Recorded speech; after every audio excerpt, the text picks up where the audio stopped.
আলিয়া উপস্থিত রয়েছেন বাংলাদেশ জাতীয়তাবাদী দল সহ বাংলাদেশ জামায়াতে ইসলাম সহ বিভিন্ন রাজনৈতিক দলের সম্মানিত নেতৃবৃন্দ, বিভিন্ন সামাজিক সংগঠনের, বিভিন্ন পেশাজীবী সংগঠনের সম্মানিত নেতৃবৃন্দ, উপস্থিত শেরপুর জেলার বিভিন্ন শিক্ষা প্রতিষ্ঠানের সম্মানিত শিক্ষক শিক্ষিকা সহ ছাত্র ভাইয়েরা এবং সর্বোপরি শেরপুরের জনতা, সবাইকে আমার সংগ্রামী সালাম, আসসালামু আলাইকুম।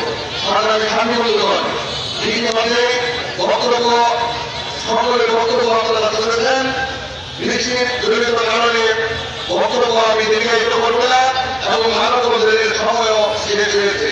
প্রিয় ভাইয়ের আমার, আজকে যে দাবি আমি বলবো এটা দাবি না, এটা শেরপুরের মানুষের অধিকার। প্রিয় ভাইয়ের আমার, বিগত সময়গুলিতে বিশেষ করে 15 বছর 15.5 বছর যারা ক্ষমতায় ছিলেন তারা জনগণের ভোটে নির্বাচিত ছিলেন না। যারা ক্ষমতায় ছিলেন তারা যোগ্য নেতৃত্ব তাদের মধ্যে ছিল না। তাদের মধ্যে ছিল হিংসা, তাদের মধ্যে ছিল লোক লাভের জন্য বিশেষ গভীর দৃষ্টিভঙ্গি।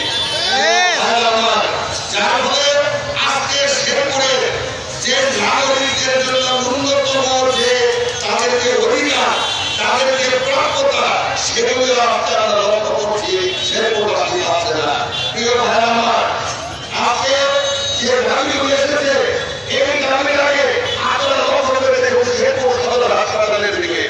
হাসপাতাল শুধুমাত্র নামে রয়েছে, এই হাসপাতালে ডাক্তারদের সেবা একেবারে নিম্নমানের। প্রিয় ভাই আমার, এখানে কোনো মেশিন নেই, মেশিন এক্সরে মেশিন আছে, লিফট নেই, লিফট আছে আজকে লিফট আমরা লক্ষ্য করেন 2টি লিফট ছিল, একটি লিফট অকার্যকর, আরেকটি লিফট দিয়ে 3 বার নষ্ট হয়ে যায়। আমাদের জনগণের মৌলিক অধিকারের মধ্যে গুরুত্বপূর্ণ একটা অধিকার হচ্ছে ছাত্র সেবা। এই ছাত্র সেবা থেকে শেরপুরবাসী বঞ্চিত। প্রিয় ভাই আমার, শিক্ষা, স্বাস্থ্য, পর্যটন, যোগাযোগ, কৃষি এবং শিল্প সমস্ত দিক দিয়ে শেরপুর জেলা পিছিয়ে রয়েছে। আমরা আজকে শেরপুর প্রেক্ষাপটের মাধ্যমে শেরপুরের মানুষ আজকে ঐক্যবদ্ধ হয়ে রাস্তায় নেমেছে। আমরা আগামীতে শেরপুরবাসীকে এইভাবে ঐক্যবদ্ধ দেখতে চাই। প্রিয় ভাই আমার, আমাদের বক্তব্যে এখানে অনেক নেতৃবৃন্দ বক্তব্য রেখেছেন।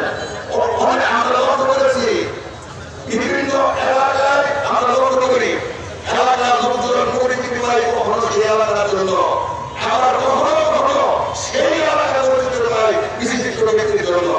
আমাদের শেরপুরে একজন স্বনামধন্য ব্যক্তি রয়েছেন, আমাদের সেনাবাহিনীর গর্ব, সেনাবাহিনীর প্রধান, আমাদের বাংলাদেশের গর্ব, আমাদের ওয়াকারুজ্জামান সাহেব। যেহেতু এই মুহূর্তে রাজনৈতিক কোন সরকার নাই, যেহেতু অন্তর্বর্তীকালীন সরকার, আমরা আমাদের সেনা প্রধানের কাছে অনুরোধ করতে চাই, আপনি শেরপুরের প্রতি যথেষ্ট দায়িত্বশীল, আপনি শেরপুরের বিষয়ে সমস্ত কিছু অবগত। আমরা লক্ষ্য করছি আপনি শেরপুরের আলাদে আলাদে ঘুরে ঘুরে মসজিদ, মাদ্রাসা, মক্তব থেকে শুরু করে গরিব দুঃখী মানুষের পাশে দাঁড়িয়েছেন। আমরা আপনাকে দেখতে চাই শেরপুরের যে গুরুত্বপূর্ণ চাওয়াগুলি রয়েছে, এই চাওয়াগুলি আপনার মাধ্যমে প্রধান উপদেষ্টার সঙ্গে আলোচনার সাপেক্ষে আমরা তার বাস্তবায়ন দেখতে চাই।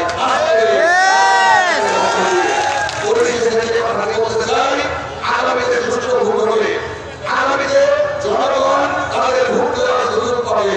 সামনের যে নির্বাচন, এই নির্বাচনে জনগণ যদি সুস্থ ভোট দিতে পারে, আর বিএনপি যদি ক্ষমতায় আসে, আমাদের নেতা জনাব তারেক রহমান সাহেব শেরপুর উনি এসেছিলেন আজ থেকে বহু বছর পূর্বে। উনি শেরপুর সম্পর্কে অবগত। আমরা আপনার দৃষ্টি আকর্ষণ করবো শেরপুরের উন্নয়নের বিষয়ে। এখন আমরা সকলে ঐক্যবদ্ধ থাকি,